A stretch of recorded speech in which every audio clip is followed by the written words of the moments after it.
Welcome back! Back much sooner than expected. I am Adam Ruffner, that is Daniel Cohen. This is Swing Pass, and we've got an emergency episode here for you today to talk about and discuss the Salt Lake Shred signing two-time AUDL champion Grant Lindsley for the 2023 season. This is the kind of big-name star move that the Salt Lake team has been feeling like they need in a West Division, just packed with more and more offseason news. It seemed like their division rivals, the LA Aviators, had kind of won the offseason, signing the AUDL's all-time leading completion and assist leader, Paulo Giannis, along with a host of other AUDL veterans. But this Lindsley move for the Shred is absolutely huge, and you and I have been sitting on this one for weeks. It has been the closest I've come to leaking since my 10-year-old sleepover when I pounded a liter of Mountain Dew and had to go so bad in the middle of the night. This was just way too big to sit on. And kind of like what we were talking about, there's so many different interesting aspects of this signing. For me, it comes down to the kind of big game performer that Lindsley has always been in this league. He's played basically two kind of fuller seasons in the last several years. 2017 with the then San Francisco Flamethrowers, won a title with them. And then in 2019, helping New York to their first undefeated season and a title, beating Dallas in the championship game. And Lindsley was arguably the MVP of that game. He finished with a game high, almost near 800 total yards of offense. He had 9 total scores. He was everywhere on the field. He has been one of the best playoff performers this league has ever seen. Peak Grant Lindsley, when he's at his full strength and at full health, probably like a top 5 talent is in terms of offensive performers the AUDL has ever seen. And now he gets to slot in alongside last season's leading assist getter, Jordan Kerr, as well as their new addition, Elijah Jaime. Will Selfridge, the team phenom, is back from injury. There's just now a whole bunch of buzz, loaded, I think, around Salt Lake. It's really incredible, like how much one signing can change our perspective of like how a team sits in their own division. I mean, like you said, it really felt like LA a couple hours ago, and I was just talking about how worried I am with the possible departures of some of their defensive starters. All valid. Yeah, I mean, it was very much like LA was like, you know, the team that had won the offseason, at least in the West Division, you know, maybe a toss-up between them and DC overall. But all of a sudden, just with one move, Salt Lake is right there in that picture. And to me, it's like, yes, Grant Lindsley is this game-changing presence when he's on the field, but I'm even more excited about just pairing him with Jordan Kerr and some of these other young guys on this offensive line. Like, if he can just instill some of the knowledge that he has gained through his AUDL championships and world championships and club success, like there is so much to gain from having this veteran presence just around, just like being able to watch how he plays. And like if Kerr can continue to develop the way he has been, like I feel like Lindsley is kind of the perfect example to have Kerr kind of hit that next level as a cutter. Like he's already got like very natural quick twitch ability, and Grant Lindsley has probably one of the quickest first steps in the entire game. So I'm just so excited about that combination. And then also defensively too. This is a very young, moldable Shred D-line that obviously has a lot of athleticism, but as far as like lockdown technique, I think that's also something that having Lindsley on the team, just needing to guard him and Kerr at practice, if nothing else, is going to shape them into really, you know, significantly better defenders than I think the inconsistencies that we will see a bit in 2022. So I'm just excited from the top to bottom impact that I can see Lindsley having on this roster. This was already the top scoring team from last year. I know we're always so quick to harp on how New York had the most efficient offense ever, but Salt Lake as a team actually put up the most points per game last year. And that was due to their scoring balance on both lines. Obviously their O-line with Kerr and their potency, but as well as their defense getting so many blocks and converting so many of those into breaks. I think it stands to bear out that Lindsley will maybe benefit both lines, as you're saying, kind of equitably, both in terms of what he provides as a weapon on offense, as well as kind of the instruction and sort of gauntlet that he presents week in, week out at practice with the matchups. We've heard about this for years from top end teams, that you bring in a couple more talented players and all of a sudden practices just get a little bit more intense. There's a little bit more of an edge. There's more of that learning opportunity from the stars. And kind of along with that, one of the things that I think Lindsley brings along with his championship pedigree is just, he's one of maybe 7 players in this league that you can just put out there and say at any point, like, that's the best player on the field at any point. Like Salt Lake has one of those guys. Kerr was already edging into that conversation last year, obviously. Right. Now they have another one. And as we kind of saw in that Colorado game, this Shred team is so talented. I don't think anyone questions the amount of talent Salt Lake has.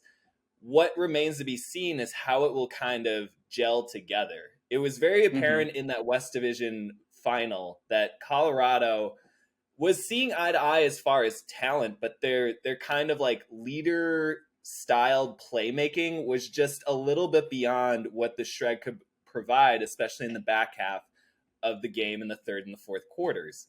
Now with a player like Lindsley, it's like they have an answer for those big moments. They have a guy they can kind of go to battle with.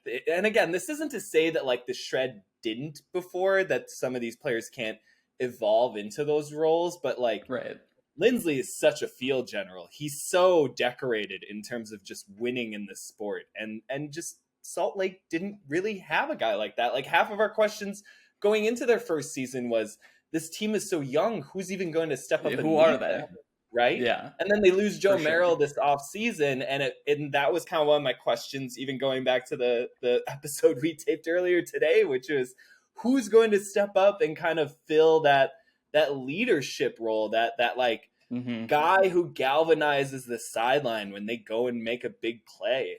And it's like, man, they added an infinity stone, They really did. Do you have any concerns about like them needing to work out the kinks in the offense early on? Because it is 3 pretty significant new cutters to that offensive line in Lindsley, Selfridge, and Eli Jaime.